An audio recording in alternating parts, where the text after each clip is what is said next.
সবাই তার মজা ওড়াতে লাগল। মানুষ বলতে লাগল যে এই গরিবটি পাগল হয়ে গেছে। শেষমেশ কোনো মানুষ তার শেষ সম্বল দিয়ে আধমরা একটি প্রাণী কেন কিনবে? তারা হাসতে থাকল, অট্টহাসি দিতে থাকল।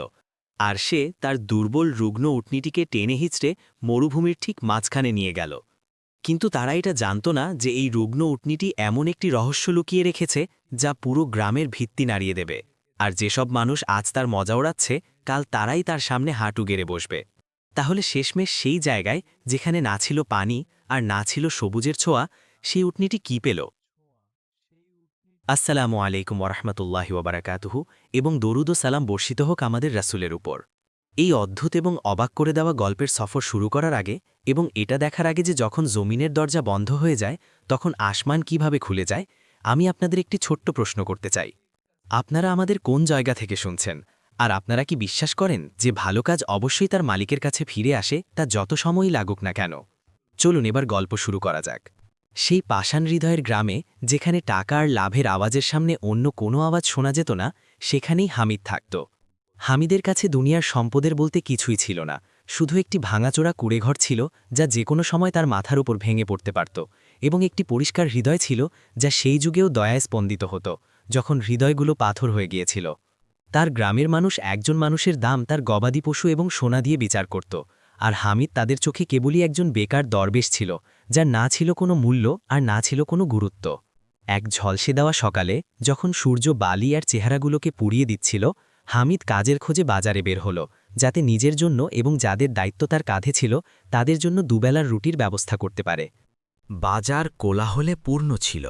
দোকানীদের আওয়াজ, ভেড়ার ডাক এবং গাড়ির শব্দ। কিন্তু বাজারের এক কোণে একটি দৃশ্য হামিদকে থামিয়ে দিল। সে সেখানেই থমকে দাঁড়াল। এক বিশালদেহী কসাই দাঁড়িয়েছিল তার কঠোর চেহারা নিয়ে। তার হাতে একটি মোটা দড়ি ছিল, যা দিয়ে একটি দুর্বল রুগ্ন উটনি বাঁধা ছিল। সে শুধু দুর্বলই ছিল না, বরং তাকে এমন দেখাচ্ছিল যেন হাড়ের কঙ্কালের ওপর ছেঁড়া পুরনো চামড়া পরিয়ে দেওয়া হয়েছে। তার হাড়গুলো বাইরে বেরিয়ে এসেছিল এবং তার পাগুলো ভয় ও দুর্বলতায় কাঁপছিল। হামিদ ধীরে ধীরে সামনে এগিয়ে গেল। তার দৃষ্টি উটনিটির চোখের ওপর নিবদ্ধ ছিল, এবং সেখানেই সে এমন কিছু দেখল যা অন্য কেউ দেখেনি। সে উটনিটির বড় কালো চোখ থেকে এক ফোঁটা অশ্রু গড়িয়ে পড়তে দেখল। সেই অশ্রু যা আল্লাহর কাছে মানুষের জুলমের অভিযোগ করছিল। কসাইটি চরম অবহেলায় তার ছুরি শান দিচ্ছিল। সে ওটাকে জবাই করতে যাচ্ছিল, যাতে তার সস্তা গোশত সেই সব গরিবদের কাছে বিক্রি করতে পারে যারা ভালো গোশতের দাম দিতে পারে না। হামিদ নিজেকে আটকাতে পারল না। সেই অবলা প্রাণীর দৃষ্টি তার হৃদয়কে চিরে ফেলেছিল। সে তার ছেঁড়া পকেট হাতড়াল। তাতে মাত্র কয়েকটা মুদ্রাই ছিল, সেই মুদ্রাগুলো যা সে খুব কষ্টে জমিয়েছিল, যাতে সেই সপ্তাহের জন্য আটা ও তেল কিনতে পারে। এই টাকাটাই তাকে ক্ষুধা থেকে আলাদা করে রেখেছিল। হামিদ এগিয়ে গেল। তার কাঁপা কাঁপা হাত উটনিটির দিকে ইশারা করল। সে তার সব মুদ্রা বের করে কসাইয়ের সামনে রেখে দিল। সে একটা শব্দও বলল না, কিন্তু তার চোখ বলছিল, সব কিছু নিয়ে নাও, শুধু এই প্রাণটাকে ছেড়ে দাও। কসাইটি টাকাগুলোর দিকে তাচ্ছিল্যের সাথে তাকাল। তারপর সেই আধমরা উটনিটিকে দেখল এবং জোরে হেসে উঠল। তার হাসিতে পুরো বাজার কেঁপে উঠল। টাকার পরিমাণ খুব কম ছিল, কিন্তু যে উটনিটিকে আগে থেকেই মৃত বলে ধরে নেওয়া হচ্ছিল, তার জন্য এই সদা লাভজনকই ছিল। কসাই ছো মেরে হামিদের হাত থেকে টাকাগুলো ছিনিয়ে নিল এবং দড়িটা তার দিকে এমনভাবে ছুঁড়ে দিল যেন কোনো মানুষ আবর্জনা ফেলে দিয়ে নিজের জান বাঁচায়। এই দৃশ্য দেখেই পথচারী ও ব্যবসায়ীরা জড়ো হয়ে গেল এবং ধীরে ধীরে ফিসফিসানি শব্দ অট্টহাসিতে রূপ নিতে লাগল। দেখো দেখো, হামিদ খাওয়ার জন্য হাড় কিনেছে। এই লোকটি কি সত্যি সত্যিই পাগল হয়ে গেছে? নিজের প্রতিদিনের রুটির টাকা এমন এক প্রাণীর ওপর খরচ করে দিল যে নিজেই নিজের পায়ে দাঁড়াতে পারে না। এই হলো পাগল হামিদ, মরা প্রাণীর বন্ধু। এই কথাগুলো হাসির সাথে নয়, বরং চাবুকের মতো হামিদের পিঠে আছড়ে পড়ছিল। কিন্তু সে না পেছন ফিরে তাকালো আর না কাউকে কোনো জবাব দিল। সেই মুহূর্তে তার পুরো দুনিয়া কেবল ওই অশ্রুভরা চোখগুলোর মাঝেই আটকে গিয়েছিল। উটনিটি ভীষণ দুর্বলতার সাথে তার মাথাটি হামিদের দিকে ঝুঁকিয়ে দিয়েছিল, যেন সে তাকে এমন ভাষায় ধন্যবাদ জানাচ্ছিল যা শুধু তিনিই বুঝতে পারেন যিনি তাকে সৃষ্টি করেছেন। হামিদ নম্রতা ও সম্মানের সাথে দড়িটি ধরল এবং তাকে বাজারের ভিড়, কোলাহল ও মানুষের নিষ্ঠুরতা থেকে দূরে নিয়ে যেতে লাগল। উটনীটি একটু দূর যেতেই হোঁচট খেয়ে পড়ে যাচ্ছিল, আর হামিদ প্রতিবার ধৈর্যের সাথে থেমে যাচ্ছিল। তার ধুলোমাখা গলায় আদরের সাথে হাত বুলিয়ে দিত এবং তারপর ধীরে ধীরে সামনে এগোত। সে সরু গলিমূলো পার হতে থাকল এবং চারপাশ থেকে ধেয়ে আসা দৃষ্টিগুলো তার পিছু নিচ্ছিল, যে দৃষ্টিগুলোতে হাসিও ছিল, তিরস্কারও ছিল এবং অপমানও ছিল। অবশেষে সে গ্রামের শেষ প্রান্তে পৌঁছে গেল, যেখান থেকে খোলা মাঠ এবং বিরান ভূমি শুরু হতো। হামিদ বুঝতে পেরেছিল যে এই উটনীটিকে নিয়ে গ্রামে থাকা তার জন্য শুধু আরও বেশি আঘাত, উপহাস এবং খোটা ছাড়া আর কিছুই বয়ে আনবে না। সে জানত যে এই প্রাণীটির বিশ্রাম এবং খোলা চারণভূমির প্রয়োজন, এমন একটি জায়গা যেখানে মানুষ আঙুল তুলবে না এবং তাদের দৃষ্টি বিষ ছড়াবে না। কিন্তু গ্রামের আশেপাশের জমি অনুর্বর ছিল, সামান্য ঘাসের উপরও ধনীদের পশুরা হামলে পড়ত এবং গরিবদের জন্য কিছুই অবশিষ্ট থাকত না। হামিদ একটি পুরনো ভাঙ্গা দেয়ালের ছায়ায় বসে পড়ল এবং নিজের অবস্থা, নিজের ভাগ্য এবং নিজের নতুন সঙ্গীর কথা ভাবতে লাগল। এখন সে পুরোপুরি নিঃস্ব হয়ে গিয়েছিল। তার কাছে না খাওয়ার মতো কিছু ছিল, না জমানোর মতো কিছু ছিল। এর উপর আরও একটি প্রাণের দায়িত্ব তার কাঁধে এসে পড়েছিল। সে দূরে ছড়িয়ে থাকা মরুভূমির দিকে তাকাল, সেই মরুভূমির দিকে যাকে সবাই ভয় পেত এবং যার নাম শুনলেই মানুষ পথ বদলে নিত। তখনই তার মনে আরও একটি পাগলাটে ভাবনার জন্ম নিল, এমন একটি ভাবনা যা তার ধ্বংসের কারণও হতে পারত, আবার মুক্তির উপায়ও হতে পারত। হামিদ সিদ্ধান্ত নিল যে সে উটনীটিকে নিয়ে মরুভূমির গভীরে চলে যাবে, কোনো হারিয়ে যাওয়া চারণভূমি বা কোনো লুকিয়ে থাকা উপত্যকার খোঁজে। সে মানুষের উপহাস থেকে দূরে পালাচ্ছিল এবং আল্লাহর রহমত তার বিশাল জমিনে খুঁজছিল। তার বিন্দুমাত্র ধারণাও ছিল না যে এই পদক্ষেপটি এমন এক সফরের সূচনা যা পরে বুদ্ধির পক্ষেও বিশ্বাস করা কঠিন হয়ে পড়বে। যখন সকালের প্রথম আলো ফুটল, তখন হামিদ তার সামান্য জিনিসপত্র বাঁধল, একটি পুরনো পানির মোশক, কিছু শুকনো খেজুর এবং একটি কাঠের লাঠি যার উপর সে ভর দিতে পারে। সে গ্রামের দিকে শেষবারের মতো তাকাল, তারপর দুর্বল উটনীটির লাগাম ধরল এবং সেই মরুভূমির দিকে এগিয়ে গেল যা সমুদ্রের মতো ছড়িয়েছিল, কোনো কিনারা ছাড়াই। হামিদের কোনো নির্দিষ্ট গন্তব্য জানা ছিল না, সে কেবল কোনো সবুজ জায়গা বা সেই লুকিয়ে থাকা উপত্যকার সন্ধানে ছিল যা নিয়ে পুরনো বেদুইনদের গল্পগুলো বিখ্যাত ছিল, যেখানে ঘাস এবং জীবন ব্যবসায়ীদের লোভ থেকে দূরে বেড়ে উঠতে পারে। দুজনেই প্রখর রোদের নিচে সামনের দিকে এগিয়ে যাচ্ছিল। সূর্য আকাশের ঠিক মাঝখানে উঠে গিয়েছিল এবং সোনালি বালি এখন আগুনের চাদরে পরিণত হয়েছিল।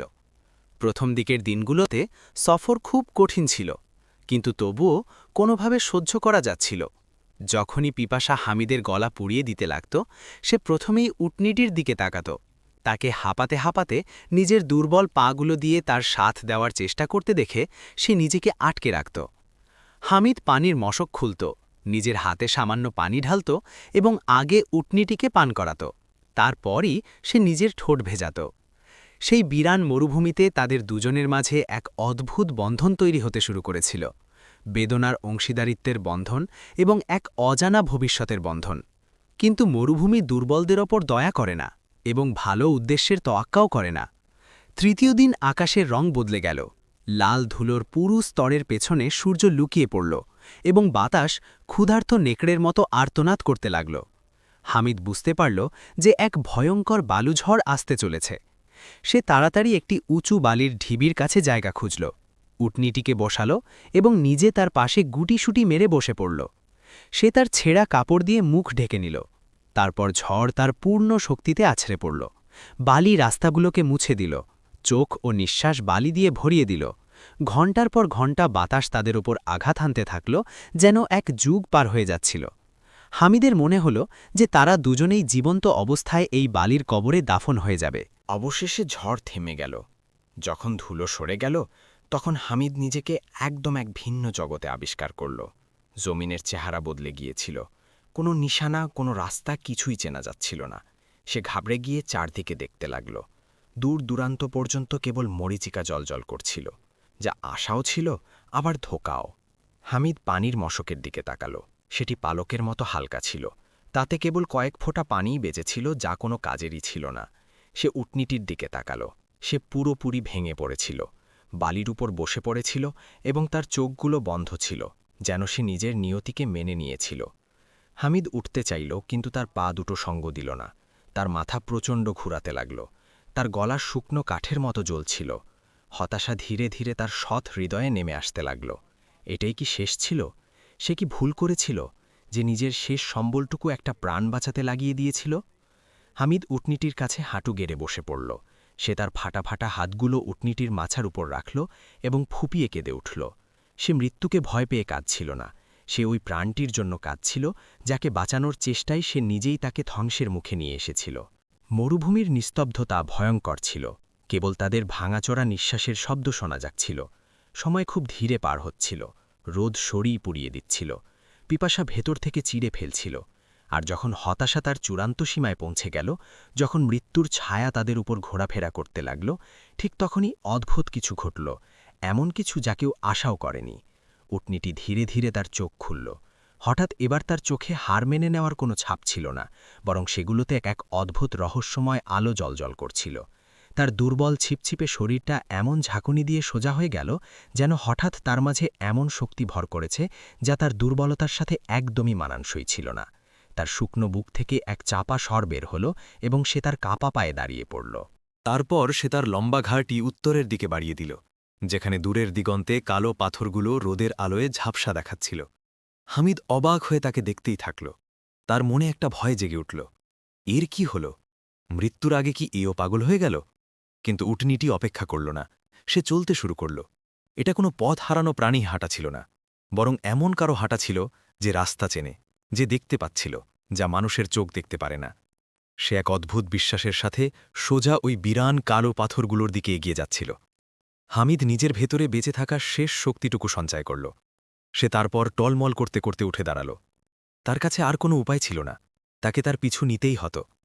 একটি খুবই দুর্বল আশ্রয়, একটি নাজুক আশা, যা এই অবলা প্রাণীর সাথে বাধা ছিল। সে হাঁপাতে হাঁপাতে তার পিছনে চলতে শুরু করল, এই ভয়ে যে সে যেন তার চোখের আড়াল না হয়ে যায় এবং সে চিরজীবনের জন্য একা না হয়ে পড়ে। হামিদ নিজেকে টেনে হিচড়ে তার পিছনে চলতে থাকল। বালি আগুনের মতো জ্বলছিল এবং প্রতিটি কদম জীবনের এক যুদ্ধ হয়ে দাঁড়িয়েছিল। কালো পাথরগুলো দেখতে কাছের মনে হচ্ছিল, কিন্তু এমন এক মানুষের জন্য যার শিরায় প্রাণ শুকিয়ে গিয়েছিল, সেগুলো অনেক দূরে ছিল। প্রতি কদমে বেঁচে থাকার তীব্র আকাঙ্ক্ষা এবং শরীরের ভেঙে পড়ার ডাক একে অপরের সাথে লড়ছিল। উটনিটে অদ্ভুত এক জেদের সাথে চলছিল, না ডানে তাকাত না বায়ে, যেন কোনো অদৃশ্য সুতো তাকে কোনো এক অজানা জায়গার দিকে টানছিল। অবশেষে তারা সেই বিরান পাথুরে পাহাড়ের পাদদেশে পৌঁছে গেল। জায়গাটা ভয়ঙ্কর ছিল। কালো পাথরগুলো প্রখর রোদে রাতের টুকরোর মতো লাগছিল।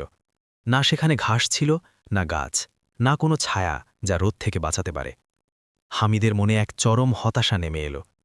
এই উটনিটি কি তাদের কবর পর্যন্ত নিয়ে এসেছিল? এসব কি কেবল জীবনের সন্ধানে করা এক অন্ধ চেষ্টা ছিল? হামিদ হাঁটু গেড়ে বসে পড়ল। সে একটি শক্ত পাথরে নিজের পিঠ ঠেকাল। সে এখন অপেক্ষা করছিল এই বিরান ভূমিতে মৃত্যুর ফেরেস্টার। কিন্তু উটনীতি থামল না। সে পাহাড়ের নিচে দুটি বড় পাথরের মাঝে এক সরু ফাটলের দিকে এগিয়ে গেল। সে জোরে জোরে মাটি শুকতে শুরু করল। তার নিঃশ্বাসে ধুলো উঠতে লাগল। তারপর হঠাৎ একটি কাজ হামিদকে চমকে দিল। সে মাটিতে বসে পড়ল এবং তার সামনের খুর দিয়ে শক্ত বালির ওপর জোরে জোরে আঘাত করতে লাগল। সে পাগলের মতো বালি আর কাঁকড় ওড়াচ্ছিল, আঘাত করছিল, আঁচড়াচ্ছিল, যেন সে নিজের কবরই খুঁড়ছিল। হামিদ নিভে যাওয়া চোখে তাকে দেখতেই থাকল। তার মাঝে না তাকে থামানোর মতো শক্তি ছিল, না কোনো প্রশ্ন করার মতো। এক একটা মিনিট ভারী হয়ে পার হতে লাগল। গর্তটি গভীর হতে লাগল। চারদিকে ধুলো উঠতে থাকল এবং তারপর হঠাৎ আঘাতের শব্দ বদলে গেল। এখন আর সেটি শুকনো বালিতে আঘাত লাগার শব্দ ছিল না, বরং এক ভারী স্যাঁতসেঁতে শব্দ ছিল। উটনিটি হঠাৎ খোঁড়াখুড়ি থামিয়ে দিল এবং নিজের মুখটা সেই গর্তে ঢুকিয়ে দিল। হামিদের চোখ বড় বড় হয়ে গেল যখন সে দেখল যে তুলে আনা বালির ওপর গাঢ় আর্দ্রতা ফুটে উঠছে। সে তার অবশিষ্ট শক্তিটুকু সঞ্চয় করে হামাগুড়ি দিয়ে তার কাছে পৌঁছাল। গর্তের কিনারায় ঝুঁকল এবং নিচে উকি দিল। সেখানে সে যা দেখল তা তার আত্মাকে পর্যন্ত কাঁপিয়ে দিল। পাথরগুলোর মাঝখান দিয়ে ধীরে ধীরে পানি চুইয়ে পড়ছিল এবং তারপর হঠাৎ একটি ছোট পরিষ্কার ঝর্ণা ফেটে বের হল। পানি এতটাই চকচকে ছিল যেন গলিত রূপা মাটির নিচ থেকে বের হয়ে আসছিল। হামিদের মুখ থেকে এক চিৎকার বেরিয়ে এলো যা সে ছাড়া অন্য কেউ শুনতে পায়নি। আসমানের রব, পানি, পানি! হামিদ এবং উটনি দুজনেই সেই ঝর্ণার ওপর ঝাঁপিয়ে পড়ল। পিপাসায় কাতর ব্যাকুল অবস্থায় ঠান্ডা মিষ্টি পানি শুকনো শিরাগুলোতে প্রাণ সঞ্চার করছিল নেতিয়ে পড়া রগগুলোতে জীবন দৌড়াতে লাগল। হামিদ ততক্ষণ পান করল যতক্ষণ না তার মন ভরে গেল। উটনীটিও ততক্ষণ পান করল যতক্ষণ না সে তৃপ্ত হল। সে তার চেহারা এবং হাত ধুল এবং তারপর সেখানেই পাথরগুলোর মাঝে আল্লাহর সামনে সেজদায় লুটিয়ে পড়ল। সে সেই অলৌকিক ঘটনার কথা ভেবে কাঁদছিল যা আল্লাহ শক্ত পাথরগুলোর হৃদয় থেকে তাদের জন্য বের করে দিয়েছিলেন। যখন তার মন শান্ত হল এবং নিঃশ্বাস স্বাভাবিক হতে লাগল, তখন সে দেখল যে পানির প্রবাহ কিছু পাথর এবং কাদা দিয়ে আটকে আছে। সে ঠিক করল যে সে পথ পরিষ্কার করবে, যাতে পানি একটি ছোট প্রাকৃতিক চৌবাচ্চায় জমা হতে পারে। হামিদ নিজের হাতে কাদামাখা বালি এবং কাঁকড় সরাতে শুরু করল, এবং ঠিক তখনই যখন সে একটি মাঝারি আকারের পাথর সরাল যা ঝর্ণার মুখটি ঢেকে রেখেছিল, তখন সূর্যের আলো কোনো কিছুর সাথে ধাক্কা খেয়ে ঝলমল করে উঠল। হামিদ থমকে গেল। সে তার চোখ কচলাল। তার মনে হল হয়তো আবার মরীচিকা তার মস্তিষ্কের সাথে খেলা করছে। কিন্তু সেই ঝলকানিটি সত্য ছিল। সে কাপা হাতে কাদায় ডুবে থাকা একটি ভারী শক্ত টুকরো তুলে নিল।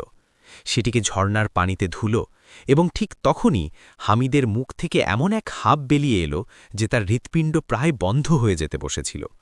সেটি কোনো সাধারণ পাথর ছিল না, খাঁটি সোনার এক আস্ত টুকরো ছিল, হলদেটে, তীব্র, চোখ ধাঁধিয়ে দেওয়া।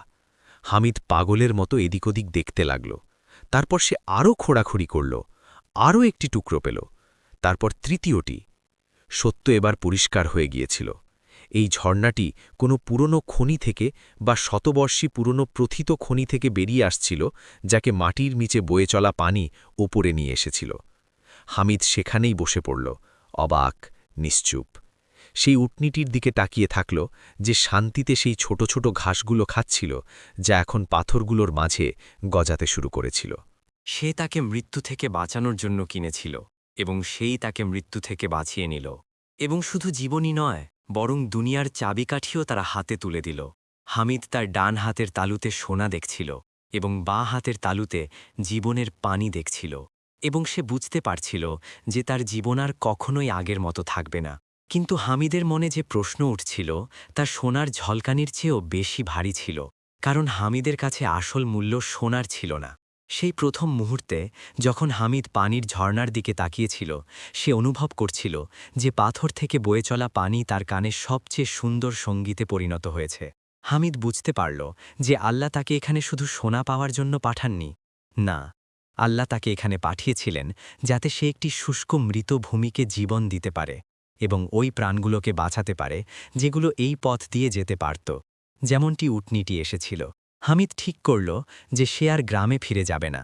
সেখানকার অত্যাচারী মানুষেরা এবং তাদের খোঁটা তাকে আর আটকাতে পারত না। সে কারো থেকে প্রতিশোধ নেবার কথাও ভাবছিল না। সে পূর্ণ উদ্যমের সাথে কাজ করতে শুরু করল। সে ঝর্ণার চারপাশে ছড়িয়ে থাকা পাথর এবং মাটি জোগাড় করত, এবং একটি বড় চৌবাচ্চা তৈরি করত, যাতে পানি নষ্ট না হয়। তারপর পাথর, মাটি এবং শুকনো ঝোপঝাড়ের ডালপালা, যা সে পাথরের ফাটলে পেয়েছিল, তা দিয়ে নিজের এবং উটনীটির জন্য একটি সাধারণ আশ্রয়স্থল বানাল, যেখানে দিনের কড়া রোদ এবং রাতের ঠান্ডা থেকে দুজনেই সুরক্ষিত থাকতে পারত। দিন কাটতে লাগল, সপ্তাহ পার হয়ে গেল, এবং সেই দুর্বল রুগ্ন উটনীটি, যা একসময় কেবল হাড় আর চামড়ার মতো ছিল, ধীরে ধীরে বদলাতে লাগল। তার মাংস হাড়গুলোকে ঢেকে দিতে লাগল। তার লাবণ্য ফিরে এলো এবং তার পায়ে শক্তি চড়ে এলো।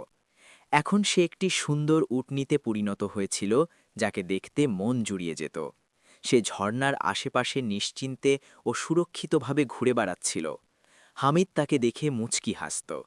সে সেই অশ্রুভরা চোখগুলোর কথা মনে করত, যা সব কিছু বদলে দিয়েছিল। একদিন দুপুরে যখন হামিদ পানির নালাগুলো ঠিক করছিল, সে দূর দিগন্তে কিছু একটা কালো জিনিস দেখতে পেল। কাছে গিয়ে দেখল যে সেটি একটি ব্যবসায়ী কাফেলা ছিল। তারা মরুভূমিতে মরিয়া এবং ক্লান্ত পায়ে এমনভাবে হেঁটে আসছিল যেন ঝোড়ো সমুদ্রে হারিয়ে যাওয়া কোনো নৌকো। পুরুষরা অনেক কষ্টে হাঁটতে পারছিল। উটগুলো পিপাসা এবং ক্লান্তিতে পড়ে যাচ্ছিল। হামিদ তাদের অপেক্ষা করল না। নিজের কাছে রাখা ঠান্ডা পানির মশুকটি তুলে নিল এবং দৌড়ে তাদের ঝর্ণার দিকে নিয়ে গেল। যখন সে তাদের কাছে পৌঁছল তারা তাদের শেষ শক্তিতে ভর করেছিল। হামিদ একে একে তাদের পানি পান করালো এবং তাদের উটনি ও উটগুলোকেও পানি পান করালো, কোনো পুরস্কার বা ধন্যবাদের আশা ছাড়াই। কাফেলার ব্যবসায়ীরা অবাক ছিল কিভাবে একজন একা মানুষ এই প্রাণঘাতী মরুভূমিতে এত মিষ্টি আর তাজা পানি রাখতে পারে। যখন তারা হামিদকে টাকা দেওয়ার প্রস্তাব দিল তখন সে বিনয়ের সাথে মানা করে দিল, এই পানি আল্লাহর, তিনিই সবাইকে তৃপ্ত করেন, আমি কেবল এর রক্ষক। তবুও ব্যবসায়ীরা মানার পাত্র ছিল না। তারা হামিদকে কিছু শস্য, কাপড় এবং যন্ত্রপাতি উপহার দিল, এবং যখন তারা যেতে লাগল তখন হামিদ তার কাছে থাকা সামান্য সোনা দিয়ে তাদের কাছ থেকে তাঁবু তৈরির সরঞ্জাম এবং বীজ কিনে নিল। ব্যবসায়ীরা সোনা দেখে অবাক ছিল, কিন্তু তারা বুঝতে পারল যে এই লোকটি শুধু একজন সাধারণ গরিব মানুষ নয়, বরং এই জায়গার আসল মালিক। খবরটি আগুনের মতো ছড়িয়ে পড়ল। মরুভূমির ঠিক মাঝখানে একটি জীবনদায়ী ঝর্ণা রয়েছে, যার পাহারা দেয় একজন নেক মানুষ এবং তার বরকতময় উটনি। কাফেলাগুলোর রাস্তা বদলাতে লাগল। হামিদের ঝর্ণাটি প্রত্যেক পথচারী যাত্রীর প্রধান গন্তব্য হয়ে দাঁড়াল। প্রতি কাফেলা আসলেই হামিদ আরও বেশি সরঞ্জাম কিনত, ছোট ছোট ঘর বানাত যেখানে মুসাফিররা বিনামূল্যে থাকতে পারত। সে ঝর্ণার পানির জন্য ছোট ছোট নালা খুঁড়ল এবং ধীরে ধীরে মৃত হলদে জমি সবুজ সতেজ উর্বর ভূমিতে পরিণত হল। খেজুর এবং গাছপালা গজাতে লাগল। হলুদ শুকনো মরুভূমি একটি সবুজে ঘেরা সমৃদ্ধ উপত্যকায় পরিণত হল। এবং এই পরিবর্তন কেবল কাফেলাগুলোতেই সীমাবদ্ধ থাকল না। কাছের গোত্রগুলো এই জায়গার গল্প শুনল। তারাও, যারা খরার কবলে পড়ে ক্লান্ত হয়ে গিয়েছিল, এখন আশার সন্ধানে এখানে আসতে লাগল। ধীরে ধীরে পরিবার এবং গোত্রের মানুষেরা হামিদের কাছে আসতে লাগল নিজেদের জন্য আশ্রয় চাইতে। কিন্তু হামিদ কাউকে না করছিল না। সে জমি ভাগ করে দিচ্ছিল, সবার জন্য ঘর বানিয়ে দিচ্ছিল, নিজের লুকিয়ে থাকা সম্পদ ব্যবহার করে কাঠ, লোহা এবং প্রয়োজনীয় জিনিসপত্র কিনত, কাউকে বিন্দুমাত্র বুঝতে না দিয়ে যে সে কারো ওপর উপকার করছে। সেই বিরান জায়গাটি ধীরে ধীরে বদলাতে লাগল এবং এর দেয়ালগুলো উঁচু হতে লাগল, মিনার গড়ে উঠতে লাগল। বাজারে দোকানপাট খুলে গেল, জিনিসে ভরে গেল।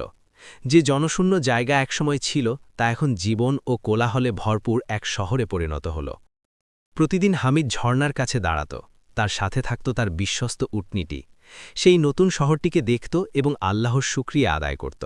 কিন্তু গল্পের সবচেয়ে গুরুত্বপূর্ণ মোড় তখন এলো যখন গোত্রের বয়োজ্যেষ্ঠরা এবং ব্যবসায়ীরা, যারা এই শহরে বসবাস শুরু করেছিল, তারা হামিদের সাধারণ ঘরে এলো।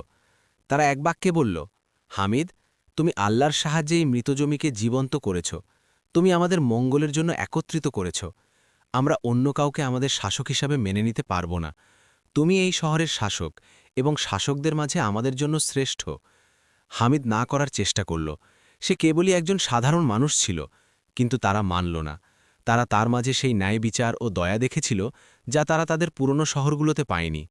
আর এভাবেই, যাকে একসময় গ্রামের মানুষ পাগল বলতো, হামিদ এখন একটি শহরের শাসক বনে গেল। এমন একটি শহর যা বাণিজ্যে সমৃদ্ধ ছিল এবং যার জনগণের মাঝে কল্যাণ ও দয়া ছিল। কিন্তু গল্পের শেষ দৃশ্যটি এখনও বাকি ছিল, সেই দৃশ্য যা হামিদের দুঃখজনক অতীত এবং তার বর্তমান মহানুভবতাকে যুক্ত করবে। যখন এই নতুন শহরের খবর সেই পুরনো গ্রামটিতে গিয়ে পৌঁছাল যা হামিদকে বের করে দিয়েছিল, সেখানকার মানুষেরা সাহায্য চাইতে এলো। সময়ের চাকা ঘুরে গিয়েছিল। আল্লাহর এটাই নিয়ম যে দুনিয়া কখনো আপনার পক্ষে থাকে, কখনো আপনার বিপক্ষে থাকে। যখন এই মার্সি সিটি বা দয়ার শহর, যেমনটা মানুষকে ডাকতে শুরু করেছিল, সমৃদ্ধ এবং জীবনে ভরপুর হয়ে উঠল, তখন পুরনো গ্রামটি শুকিয়ে গেল, কুয়োগুলো খালি হয়ে গেল, গবাদি পশু মরে গেল, এবং যারা একসময় সম্মানিত ছিল তারা এখন নতজানু, ক্ষুধার্ত এবং অভাবী হয়ে পড়ল। গ্রামবাসীরা শুনেছিল যে মরুভূমির মাঝখানে একজন ন্যায়পরায়ণ শাসক আছেন, যিনি ক্ষুধার্তকে খাইয়ে দেন, অভাবীদের সাহায্য করেন এবং কাউকেই ফিরিয়ে দেন না। তারা তার দরজায় এসে দাঁড়াল। তাদের তার নাম জানা ছিল না, এবং এই কথা তাদের মাথাতেও আসেনি যে এই সেই পাগল লোকটি যার উপর তারা কয়েক বছর আগে হাসাহাসি করত। তারা তাদের কাফেলায় করে এলো। তাদের সাথে সেই বড় জালিম ব্যবসায়ীও ছিল যে উটনিটি বিক্রি করেছিল। তার শরীর নুয়ে পড়েছিল, তার শক্তি শেষ হয়ে গিয়েছিল। তারা দুঃখ এবং দারিদ্র্যে জর্জরিত হয়ে মার্সি সিটির দিকে এগিয়ে এলো। তারা শহরে পৌঁছতেই বড় প্রাসাদের দরজা পর্যন্ত চলে এলো। ভিড়ে ঠাসা জায়গায় হামিদ রাজকীয় চেয়ারে বসেছিলেন। তার চোখে সত্য, করুণা এবং শক্তির ঝলক দেখা যাচ্ছিল। হামিদ এখন সম্মান এবং মর্যাদার এক মূর্ত প্রতীক হয়ে উঠেছিলেন। তার সামনে তার বিশ্বস্ত উটনীটি শান্তভাবে একটি আরামদায়ক বিছানায় বসেছিল। সাজানো সবচেয়ে সুন্দর সুন্দর হাড় গলায় পড়ে সে সবার দিকে ধৈর্য এবং প্রশান্তির দৃষ্টিতে তাকিয়েছিল। গ্রামবাসীরা হামিদের সামনে দাঁড়াল। চিনতে তাদের সময় লাগল। আল্লাহর বরকত এবং অনেকগুলো বছরের ব্যবধান তার পুরনো চেহারা এবং পোশাক বদলে দিয়েছিল। এখন হামিদ রাজকীয় পোশাক পরেছিলেন, কিন্তু হামিদ তাদের এক একে চিনতে পারলেন।